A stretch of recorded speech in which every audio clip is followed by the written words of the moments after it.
Tonight on Haunted Homes, we visit the Perkiss family in Portsmouth. The family say their home is plagued by a friendly ghost that's gone bad. I used to wake up and there used to be a big black shadow. That's probably the scariest thing that's happened. Strange things have been happening all my life, really. It was like someone was actually making the bed while I was still laying in it. We're sending in the Haunted Homes team of experts to investigate. Ghost hunter Mark Webb, Professor of Psychology Chris French, and psychic Mia Dolan. I can see someone standing by the window. What's that? And if a ghost exists, Mia's task will be to expel it from the house in a clearing ceremony. Prepare yourself for the unexpected. I can see my brother. My dead brother.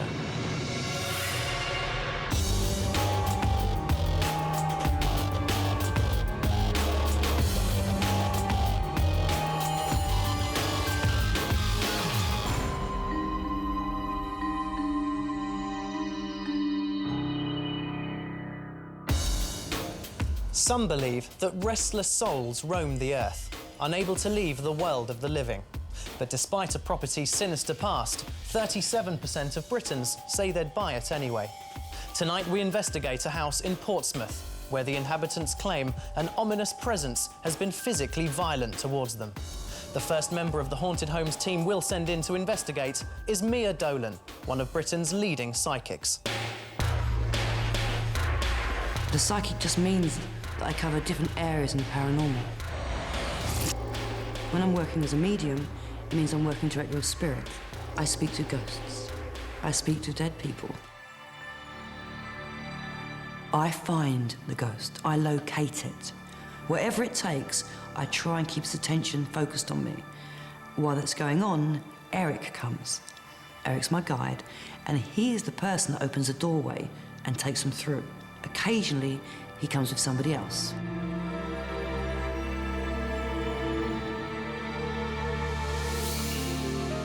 The Perkiss family have lived in this house in Portsmouth for 26 years. And for Stuart, 25, and Chris, 18, it's been a lifetime of unexplained and unsettling experiences. Strange things have been happening all my life, really, from a young age all the way through to yesterday. As far back as I can remember, to sort of notice things aren't normal, do you know what I mean? Like something, like if it don't feel like you're on your own when you're in a room. James Wadley is Stuart's live-in boyfriend, and he says it didn't take long for him to witness some of the goings-on in this house. It's only been recently I've started experiencing things here, weird and just unexplainable things. Yeah, it wasn't bad. It was nice bumping. I was making dinner for me and Stu one night. We were talking for about half an hour, having a conversation while I was making the tea, not looking at him. While James was happily chatting, Stuart left the room. Oh, can you James continued chatting. A recipe for embarrassment, maybe, but... yeah, and the blue tie, maybe. No, there are a couple up there, it's all right. James thought he could hear Stuart answering him, even though he wasn't there. Oh, yeah, can you Then... Conversation lulled for a minute, and he just kind of turned around and said to me, "Who have you been talking to?" As far as I know, we were talking for about half an hour. That creeped me out big time, because whoever I was talking to must have sounded like Stuart and was having a conversation that related to, you know, something that me and Stuart would have talked about. And if this wasn't disturbing enough, just a few days before our cameras were due to arrive, Marie Perkiss, the boy's mother, says she heard some strange noises in the middle of the night. Just before midnight, I could hear the computer keys tapping. And I thought, well, he's back early, and why is he on the computer at this time of night anyway? So I went down to see if he was down here, and everything was turned off, all the lights were off down, and he wasn't in. So I went back to bed, and I could hear the keyboard tapping again. No explanation for it. Even the simple act of getting a glass of water seems to cause problems in this house. Coming downstairs at night to get a glass of water, through the hall and then into the back room through to the kitchen is quite a scary journey. It kind of paralyses me, really. You stop and think that there's something there, and then to make sure there's nothing there, I just keep still and look about. You're not on your own. Someone's there, or something's there. but I can never see anything. And the family's sense of smell is also under attack. In the front room, there was a period of about 2 months or so where we had this really strange smell in there. Just used to travel around the room, and then it'd just go, and people would come into the house and say, "What's that smell?" It smells like it used to be the old violet sweets, little violet sweets. It's this kind of activity that has plagued the household since the boys were very young, as Marie recalls.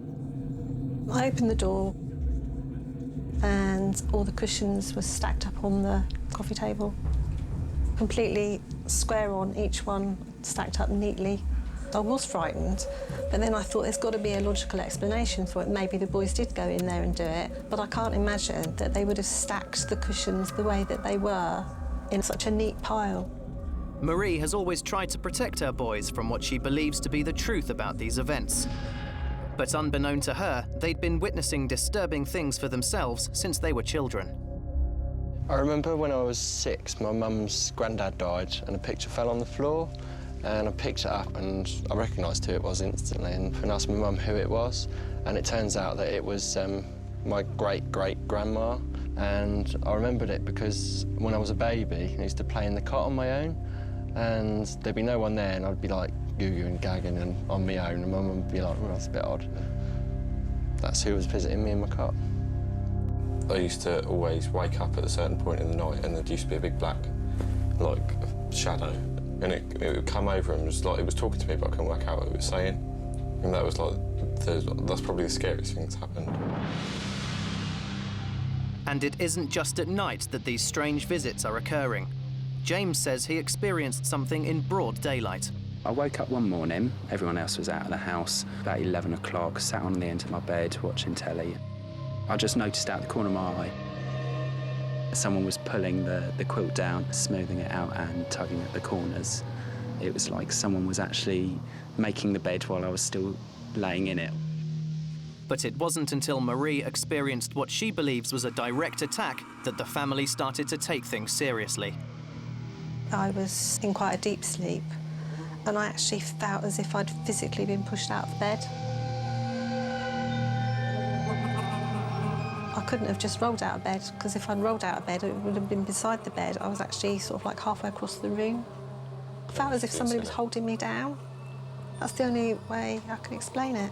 And she was hysterical, really, really scared. I thought, you know, something's got to be done about it. And That's then the most violent thing. That's the most violent thing. And I wouldn't like that to happen to me. With all this going on, it's no wonder that the Perkiss family are keen for Mia to visit them. But there's a very particular reason for Marie to want the house cleared. My mum is going to be moving away soon to retire, and she wants to leave the house as a safe haven for me because she's worried that, you know, something might happen to me. Before our cameras arrived at the Perkiss household, we gave them a camcorder so they could try to document their claims in a video diary. On the first night, it's Stuart and James who get the ball rolling. It's half midnight. Having that door shut makes me feel more easy. Yeah, that's what I thought. That's why I had to shut it. Should you have to open it? No, I don't like it. I don't like it. As soon as we open that door, I feel really uneasy and uncomfortable in here. Even during the day, like when we're watching telly, do you notice that I close that door? What?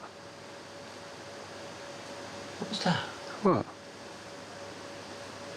What? I wonder if the camera picked up. I thought I had a...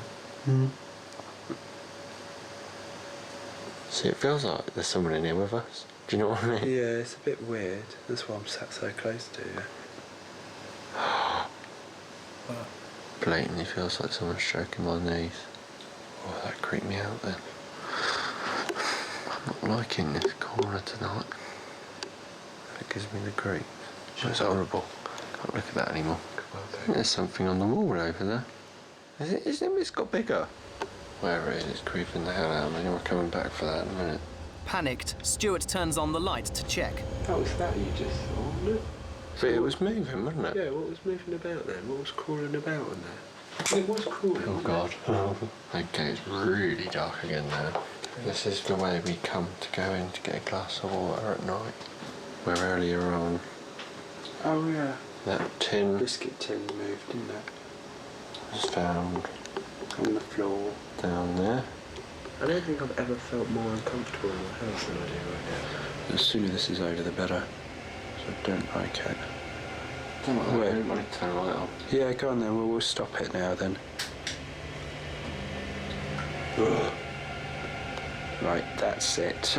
We can't stand anymore, so we're turning it off now. Stuart, James and Chris claim that the family home is alive with paranormal activity and they want it gone. With fears for their mother after she says she was pushed out of bed by the presence, they're eager to find out just what they're sharing their home with. We've given the Perkiss household a camcorder to record a video diary of their paranormal experiences. They claim that whatever has been plaguing them has done so for many years. All the cushions were stacked up on the coffee table, completely square on, each one stacked up neatly. And is beginning to turn nasty. She was hysterical, really, really scared. Someone or something has almost scared this family out of their home. Stuart and his partner James had an eventful night, but tonight it's Stuart alone who takes up the challenge. It's just me now, just Stuart. About 1:45 in the morning. This is big and brave for me, trust me. Alright, we're going upstairs. Stuart heads straight for an area where he believes that he saw a shadowy figure from the living room. I'm sat halfway up the stairs. Oh my god. There was an orb in the front room. Right by the fireplace. Despite the camera not having picked up the orb, Stuart appears shaken, so he moves on to the dining room. But creeped out in this room still. In fact, I'm honest. Petrified. Hello? I've been brave tonight, so be brave enough to show yourself to me. Camera shy? Or am I in the wrong room? Let's go kitchen. I don't like this. I'm not liking it in the kitchen tonight. Bit of noise behind me. Oh, fuck, what was that? Where's the light, where's the light? You know, let's see what came from over this side and went pop. Clearly wasn't that. That's all been there for ages. After a close examination, Stuart finds no explanation for the strange popping sound that he heard. And back in the dining room, he notices something else. Okay, that's not wrong. Can I remember that bad bin there? Can you shut off now? Tired. Need some shut eye. Yeah, that's enough. Night. Exhausted and unnerved after 2 hours, Stuart finally gives up. Convinced that they have a malevolent spirit, they've decided to call in the Haunted Homes investigation team to locate it and expel it from the house.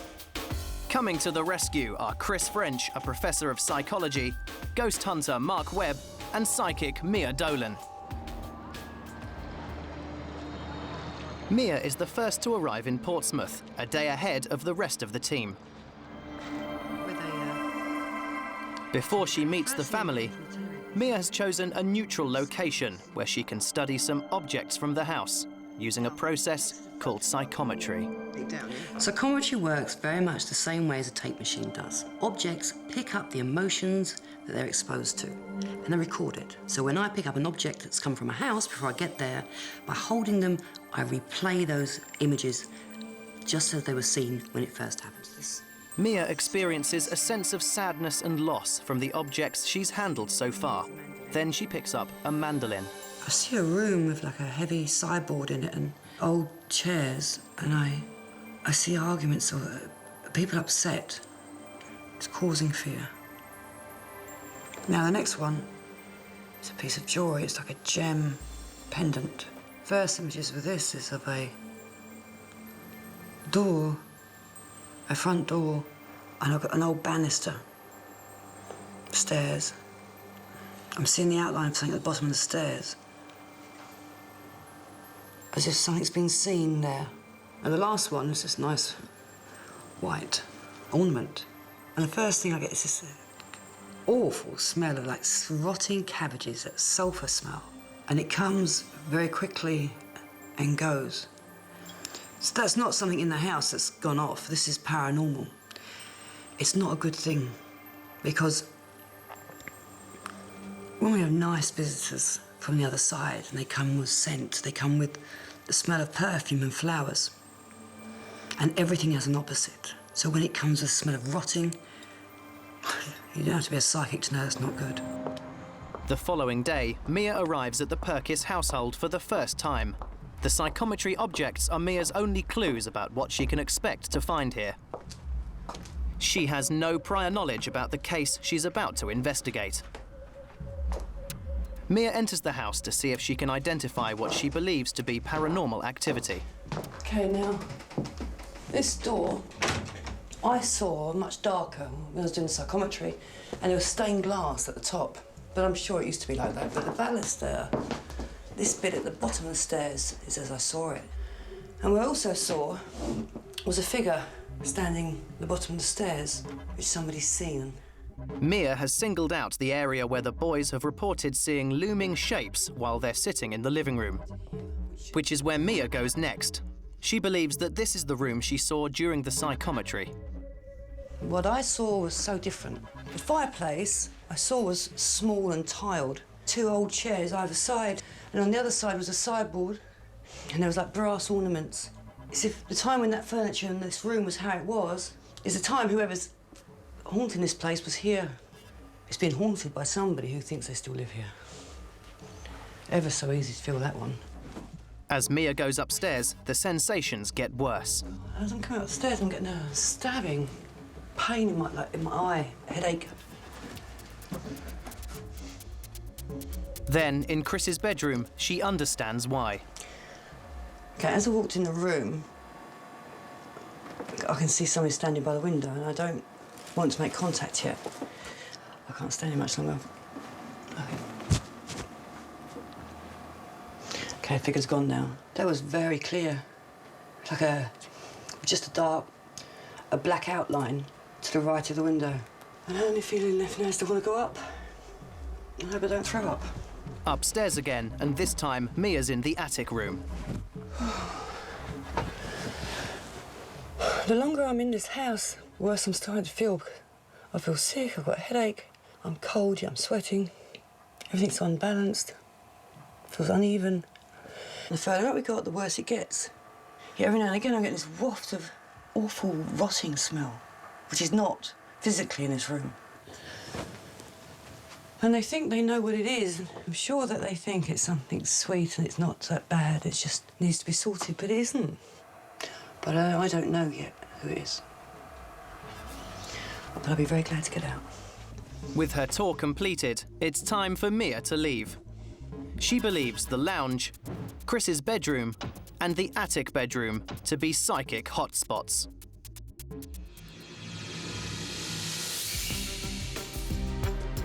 Mia is accompanied by our very own paranormal investigator, Mark Webb. I call myself a paranormal investigator. What that means is I go to reputedly haunted locations around the UK and try to get some sort of scientific evidence that ghosts do actually exist.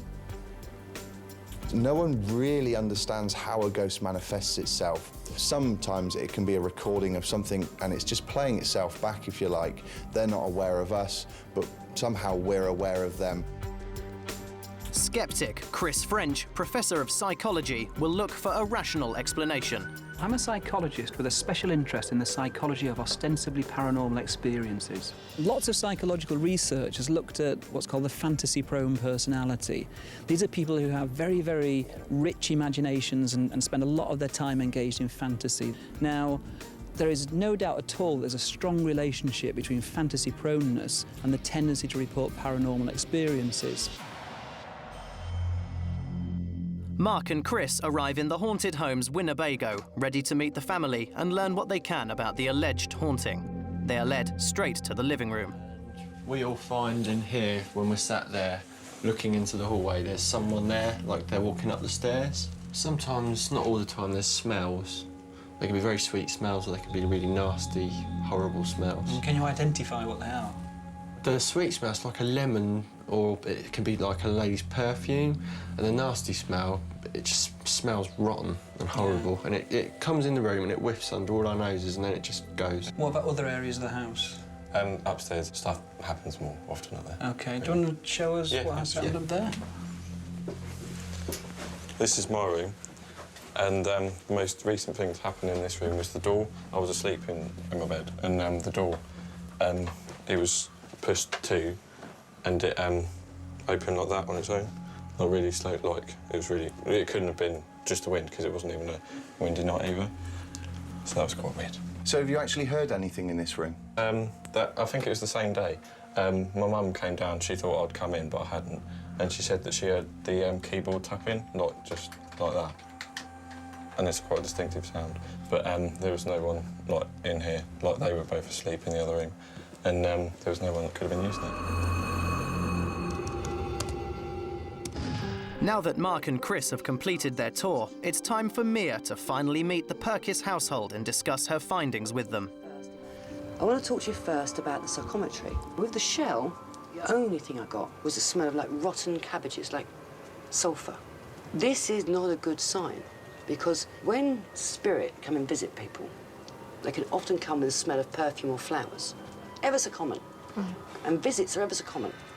Completely different thing from a haunting. Because a haunting is something that's stuck there, not just visiting. Yeah. So I know you've got something here. Now, let me tell you how I got when I walk around the house. In your front room, immediately the hairs on the arms are coming up. I've got that rush of cold. And I also saw the room as it was years ago. But the strangest thing from my point of view was to be in a room that I'm seeing it like 50 years ago and now, 50 years ago and now. It was actually switching between the two. Anyway, so then I went upstairs and went into the front bedroom on that first floor. And as I walked in there, I saw something standing by the window. And I actually had to block from looking at it because I don't want to talk to it yet. And so I went upstairs to the very top room. And as I've gone up there, my head was like a splitting headache straight through the eye. It's the most awful energy, awful energy. What I got from I've got a guy called Eric, OK? And just before I left that top room, he said, it's not what it seems. Because I thought I'd got it sussed. I thought, it's an old lady who used to live here, this is her place. It was just falling absolutely into place. It was so easy, you know? Yeah. And then he came, it's not what it seems. It's not just that. Great. This prompts Marie to tell Mia about the stacking she witnessed. When Stuart and Christopher were quite small, went in the front room and the cushions were piled up on the coffee table in the front room. Classic poltergeist. They stack. And they stack things that shouldn't be able to be stacked. That's not a good thing. It's not friendly. It's not doing things to help you.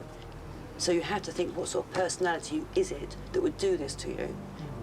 And most importantly, please God, that it was human and not something else. I could be wrong, you know, I'm not contacting anything, but all my instincts saying we've got a little old lady who used to live here and is trying to still be part of the house, and then we've got something completely opposite that has got a completely different agenda. And those energies are fighting not only at you, but against each other for dominance. Well, I must say I am intrigued about the vigil, hoping you hold your nerve, because it'll be the only time, you know, we've got a chance with all the equipment and all the cameras to try and get it on film. Tonight, psychic Mia Dolan and the other haunted homes experts will conduct a vigil with Stuart, James and Chris. A tense night lies ahead for the boys. Their aim is to discover if there's a supernatural presence in the house, or to see if there's a more rational explanation for the boys' reports. Our cameras will be filming throughout this investigation. As the time for the vigil gets closer, our three experts meet in the Winnebago to discuss their findings. I think what's brilliant about this one is, you know, the story about the stacking cushions. God, I love stacking. It's poltergeist, I love stacking. And they stack so well. It would be the absolute dream if we go from one room, go out and come back in and they stack the chairs or something. If we got that on camera, then I'd be convinced. So Chris has thrown down the gauntlet, and now that night has fallen, it's time for Mark to set up his equipment. So we're going to set a camera up in this room where Mia claims to have seen a figure over in that corner. We're also going to set up a mini disc recorder next to the keyboard there that Chris's mum claims to have heard tapping away of its own volition. So hopefully we can capture some of those sounds as well. As well as Mark's equipment, there are also fixed cameras positioned around the house. These have been set up in the lounge, the stairwell, and the attic bedroom.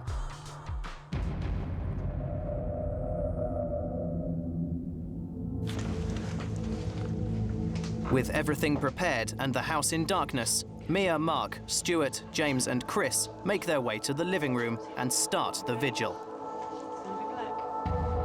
Chris and Marie watch from the Winnebago. With the torches switched off, they wait for the house to settle. Did it just get darker then? That's okay. Okay, I'm getting like the feeling there's someone next to me in the hallway now. Yeah. Try and keep calm, let it build. I'm feeling drawn to look to the left. Did anyone else just hear a bang on the stairs? This is very good. It's starting quite quickly, which is good. Suddenly, whatever Stuart has been sensing gets a little too close for comfort. Feels like someone's breathing on my hand. Which one? My right one. Do you feel it? Yeah. Oh. Are you okay? Everything will pass if you can try and keep yourself calm for the moment. I don't know if it's just my eyes playing tricks on me. I just can't stop looking out the doorway. It just looks like there's something moving up and down. Definitely, it seems to be picking on you three. Because it seems to be you three that are getting all the attention. Mark and I are going to go upstairs. Oh, my God. Okay? Yeah. And leave you three here. Mia's plan is to isolate the boys in the hope that it will draw the spirit further out. She and Mark make their way to the landing. The boys remain in the living room. This is horrible. This is really, really horrible. Oh, my God, I just saw a shadow in the corner up there by the lamp that you broke, James. I don't even want to look over it anymore. Oh, and I just... Oh, God, I've got shivers everywhere. Oh, fucking hell. We're here. So what are We're here, Bula. Oh. you all right? It just looked like someone just stood up from the end Oh, of my the God, sofa. don't. After about 10 minutes, Mia and Mark return to the living room to check on the boys. They have a lot to report. I felt like someone come in or something moved past me. Where from? From the doorway. What, into the room? Yeah. I saw like a shadow like in that corner above just where you are. Right. I looked towards the end of the sofa and it looked like there was someone sat at the other end and then stood up. How did you feel? I was terrified, absolutely terrified. Suddenly, Stuart feels the presence again. I feel like someone's breathing on my face. Really cold. I do feel like there is someone in the hole just waiting for us. I don't know what, do you know what I mean, waiting for us to go upstairs. To get things back under control, Mia reveals the plan for the next phase of the vigil. I think what would be a good idea if I take Chris and Stu with me and leave James and Mark, because I think you three are our bait. Thanks. But they seem to like you best. And then, as if to confirm Mia's suspicions, I just saw something whiz past the door. Yeah, me. There's obviously something in the hallway wants you to join it. But I thought we'd go up to the front bedroom. Okay, my room, yeah. Is it your room? Yeah. And settle ourselves in there. Mia leads the brothers up to Chris's bedroom, the same room in which she claims to have seen a figure while touring the house.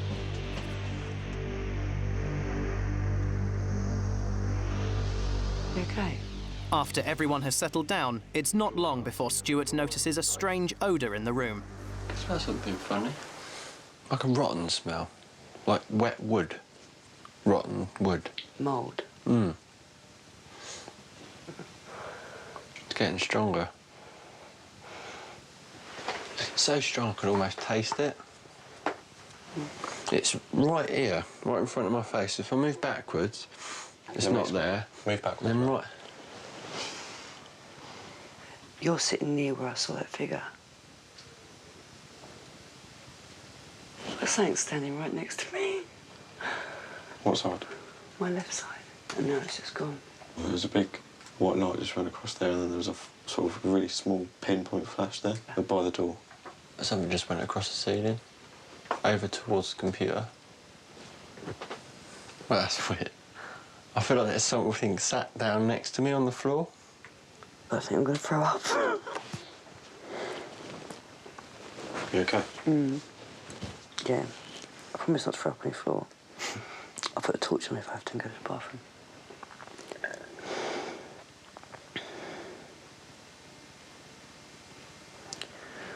Did anyone hear that then? What?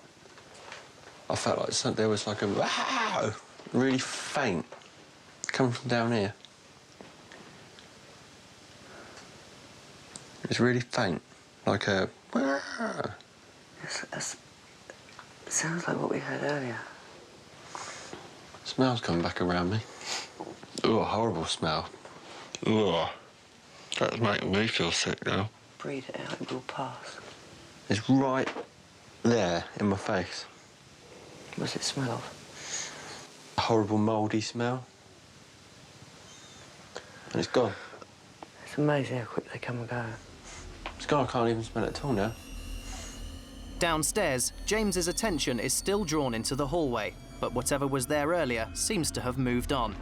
So they make their way out to the Winnebago. Upstairs, Mia comes to the same conclusion. I think we're going to go downstairs and go outside to the Winnie and regroup in there. Once everybody is back outside, Mia reveals her plan for the final stage of the vigil. I think that when you've got loads of people, you're not getting the same effect that you do when there's lesser people. So I really just want one person to come upstairs and experience it. And James, I want you to come. OK. So Mia escorts James back in. This time, they go straight to the attic room. It's horrible. Which corner? I really don't like that corner. I'm all right facing in this direction, but that corner's just giving me the creeps, and I don't want to turn around. I'll ask you something. Yeah. I want to ask you if you'd be prepared to stay up here with a camera on your own. Yeah, all right then. You have a go. Yeah. Which I didn't tell you. Mia hands a camcorder to James so that he can be monitored from the Winnebago, and then she leaves. Mia has only just made it back to the Winnebago, but the pressure is already getting to James. Right, I'm all on my own, up in the top bedroom. I'm actually feeling pretty terrified, actually, up here on my own. I can't believe I'm doing this. This is horrible.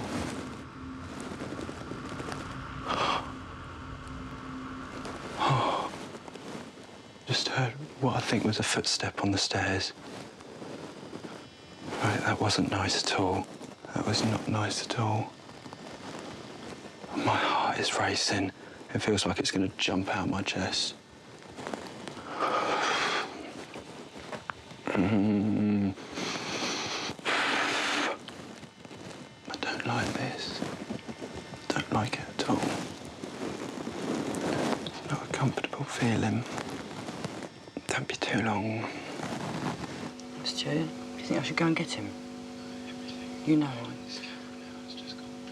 I think so. Okay, doke. Despite Stuart's concern, James has stayed in the attic longer than anyone expected him to. Hello? You did really, really well. Oh, thank God for that. You okay? I'm shaking so much. Absolutely terrified just then. Oh, I'm so proud of you. Would you like to get out? Yes.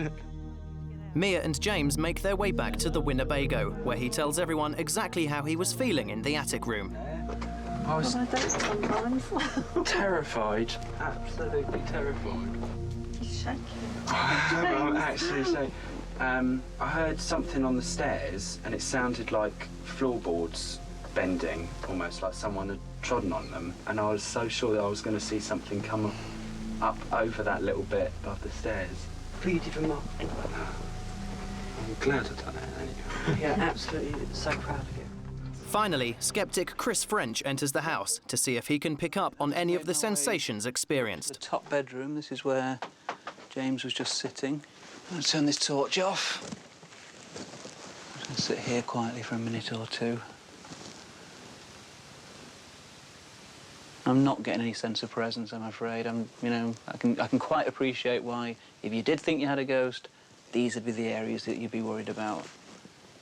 But I don't think there's a ghost, so I think I'm out of here. So despite everyone else's experiences, Chris feels nothing. The next day, everybody's had time to reflect on the night's events. Last night was definitely the worst experience I've ever had in the house. I thought it was quite creepy when we were just downstairs, and I had no idea that it could get any worse than that. And upstairs in Marie's room was really, really horrible. Yeah, I was like a bit nervous in the front room. It was most, I don't know. I felt uneasy in there. Like I felt like someone was on the stairs looking. If you were to leave now and leave it with us, I'd move. Putting it bluntly. On the sound equipment I had set up in the house last night, I have captured a couple of sounds. I need to take those away and enhance them a little, trying to ascertain what they are. The more interesting part is that our sound recordist actually said that he heard a woman wail. Myself and Mia also report hearing the same sort of sound, but none of that was actually captured on tape. Another interesting aspect of last night's vigil was that on a number of occasions people reported strange smells, sometimes kind of so overpowering that they actually felt nauseous. And that was very reminiscent of a number of well-documented cases of outbreaks of hysteria, where people have reported strange smells or strange tastes in the water to the extent that they've actually thought that there was some attempt going on to try and poison them. And experts have been brought in and shown that actually there was nothing like that going on at all. It was all down to the power of suggestion. For centuries, many have believed in the afterlife, and some the existence of spirits walking the earth. But how would you feel if you thought you shared your home with a ghost? Tonight, Mia says that she'll rid the Portsmouth house of what they claim is lurking there. She'll concentrate her energies on locating the menace, expelling it from the house, and moving it on to the next world. It's time for the clearing to start. Okay, let's do it.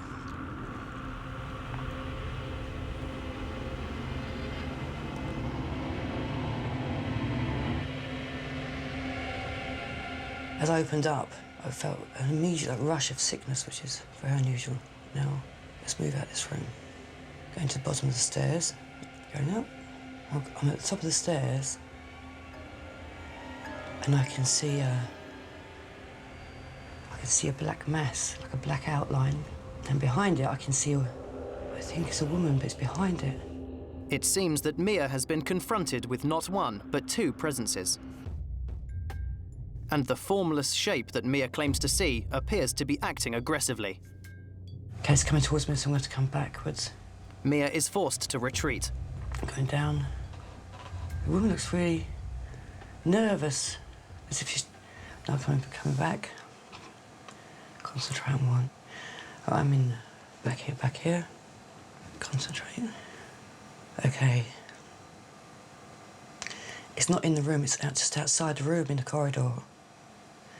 And it's tall, it's like my height. But it won't go into a shape, it's just like moving and changing. It's like a deep shadow. I really want it to be a person. Hold on.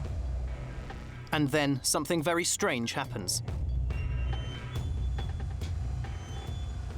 I can see my brother. My dead brother. He's telling me it's not good. Mia claims that her late brother appears only when he senses she may be in danger, so she calls on Eric for support. Okay, bear with me, hold on. I'll talk to Eric a minute. But Eric has disturbing news. The door's not gonna work. Mia claims that Eric has just told her that the door, the spiritual gateway that she normally uses to expel unwanted presences, will not work in this situation. Eric's just told me to absolutely concentrate on it for a minute, just concentrate on it. Finally, Mia says the dark form begins to partially reveal itself. I can see her face now in the top of the shadow. It's not like a real face, it's like a shaved head. eyes all red. I can't question it. I've got to send it over and hopefully talk to the woman. Mia believes that the female presence is not a threat and that she should expel the dark form. I can see it by the bookcase. I see Eric to one side over here, and I see lines of light, as if, and the light's both sides of it now. Hurling of abuse.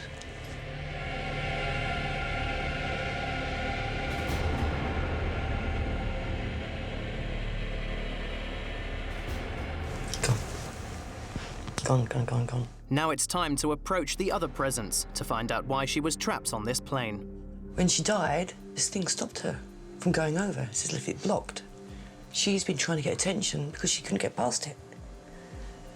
And she's very sweet, she's very nice. She's been really hard trying to warn you. Suddenly, something has changed. I don't know what's going on at the moment. She's backing off a minute. So, what's happening at the moment? So I've just been told that even though that thing's not here, that it's a very flimsy, still very flimsy what's keeping it out. And I'm wide open at the moment and to be careful what I'm doing. The dark spirit is only held temporarily. Mia says that each time the energy she claims to see shimmers, it is regaining strength. If Mia is to speak to the benign spirit, she must do it quickly. This lady lived here. She's saying she had more to do with you when you were young than she does now. Mm-hmm. Lately, it's been that other thing. But I'm going to have to send her over because that side's shimmering. De profundus clamavi ad te domini exaudi voce. Mia intones in Latin to let the spirits pass over and to seal the door behind them. Miae, ex omnibus iniquietibus aegis. Done. Okay. I was a bit nervous but felt really relaxed once it had finished. I do feel like a weight's been lifted. From a skeptic's point of view, very, very little there that you could actually try and verify, very few details, nothing kind of in the historical record that we could look at to see whether anything of what she said actually bore any resemblance to the past history of the house or anything else. During the clearing, Mia claims to have confronted two spirits, one good and the other a sinister entity. She also says her dead brother appeared to her. In 2 weeks' time, our cameras will return to Portsmouth to see if the clearing ceremony was successful and if the boys think the spirit has gone. It's been 2 weeks since the clearing and things have changed at the Perkiss household. When Mia left, I felt that the house was fine instantly, and I walked around for the first time in pitch black for, I've not done that for years. The house does feel different now. It does. It's changed. I don't feel like I'm being chased up the stairs anymore when it's at night time. I could turn the lights off and not be scared. So how does James, the newcomer to the household, feel about it all? I've always been a bit sceptical, I think. But I mean, just the change in atmosphere in the house, it feels so much better since the clearing. On our return to Portsmouth, all is well, and the house appears to have returned to normal. All can rest easy in their beds at night. For hundreds of years, books, films and plays have depicted hauntings and ghosts. It's said they roam anywhere, maybe in your town, in your street, or even in your neighbour's house. If you haven't lived in a haunted home yet, maybe one night you will. Sleep well.